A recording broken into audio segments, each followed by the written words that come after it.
Day 2 in Phuket. ഇന്ന് നമ്മൾ ഫീഫി ഐലൻഡിലാണ് പോകുന്നത്. ഗൈസ്, നീലൂട്ടൻ വെച്ച് കാണിക്കാൻ അറിയാത്തത് കാരണം തൽക്കാലം ഇന്ന് ഞാൻ വെച്ച് കാണിച്ചത്. ഇതാണ് നീലൂട്ടന്റെ ഡ്രസ്സ്. ഈ ഒരു ഓറഞ്ച് ഡ്രസ്സാണ് ഞാൻ എടുത്തിട്ടുള്ളത്. ഇതിന്റെ കൂടെ ഞാൻ ഒരെണ്ണം കൂടെ കയ്യിലെടുത്തിട്ടുണ്ട്. അവിടെ ചെല്ലുമ്പോ ചിലപ്പോ മാറാൻ പറ്റിയാലോ, വെള്ളം നനഞ്ഞാലോ എന്നൊക്കെ വെച്ചിട്ട്. ഇഷ്ടപ്പെടില്ലായത് അനീഷേട്ടന്റെ പുതിയ ഷർട്ടും പുതിയ ഷോർട്സും. നമ്മൾ റെഡി ആവട്ടെ. ഓൾറെഡി നമ്മൾ നല്ല ലേറ്റ് ആണ്.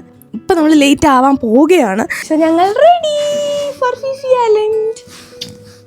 അവിടെ ചെന്ന് ഇൻസ്ട്രക്ഷൻസ് കേട്ടപ്പോൾ എനിക്ക് മനസ്സിലായി ഞാൻ ഇട്ടിരിക്കുന്ന ഡ്രസ്സ് ഒരു റോങ് ഓപ്ഷൻ ആണ്. അതുകൊണ്ട് അതും മാറി നമ്മൾ ബോട്ടിൽ കയറിയപ്പോൾ ഫസ്റ്റ് നീലൂട്ടൻ ഒന്ന് പേടിച്ചു കേട്ടോ. ബോട്ടിന്റെ സൗണ്ട് ഒക്കെ കേട്ടപ്പോൾ അപ്പൊ ഞങ്ങൾക്കും ഒന്ന് ടെൻഷനായി. പക്ഷെ ഒരു 10 മിനിറ്റിൽ തന്നെ അവൻ ഓക്കെ ആയി. ആദ്യം നമ്മൾ മായാബേയിലാണ് പോയത്. ബ്രെത്ത് ടേക്കിംഗ് വ്യൂ എന്നൊക്കെ പറഞ്ഞു കഴിഞ്ഞാൽ അതായിരുന്നു അവിടെ. മൊത്തത്തിൽ എങ്ങോട്ട് നോക്കിയാലും ഇതുപോലെയാണ്. എന്തൊരു കളറാന്നറിയാം. നമുക്ക് കണ്ണിന് ഭയങ്കര കുളിർമ തോന്നുന്ന ഒരു കാഴ്ചയായിരുന്നു. അടുത്തൊരു സ്പോട്ടിൽ നമുക്ക് സ്നോർക്കലിംഗ് ചെയ്യാനൊരു ഓപ്ഷൻ ഉണ്ടായിരുന്നു. പക്ഷെ അവിടെ എത്തിയപ്പോഴത്തേന് നീലൂട്ടൻ ഉറങ്ങിയായിരുന്നു. ഞങ്ങളത് സ്കിപ്പ് ചെയ്തു. നെക്സ്റ്റ് നമ്മൾ പി ഐലൻഡിലാണ് വന്നത്. എന്ത് ഭംഗിയാണെന്നറിയാം. നമ്മൾ വീഡിയോസിലൊക്കെ കാണുന്നതിലും ഭംഗിയാണ് നേരിട്ട് കാണാനായിട്ട്. ഒരു ബീച്ച് പോലും വിടാതെ എല്ലാ ബീച്ചിലും ഇറങ്ങി കളിച്ച് ശരിക്കും നീലൂട്ടനാണ് ഏറ്റവും കൂടുതൽ ഈ ട്രിപ്പ് എൻജോയ് ചെയ്തത്. ആദ്യമൊക്കെ ഞാൻ വിചാരിച്ചു മണ്ണും വെള്ളമൊക്കെ പറ്റത്തില്ല ഇറക്കണമെന്ന്. പക്ഷെ അവന്റെ എക്സൈറ്റ്മെന്റ് കണ്ടിട്ട് എനിക്ക് അവനെ സ്റ്റോപ്പ് ചെയ്യാൻ പറ്റിയില്ല. കുഞ്ഞുങ്ങളല്ലേ മണ്ണും വെള്ളവും ഒക്കെ എക്സ്പ്ലോർ ചെയ്യട്ടെ അവര്.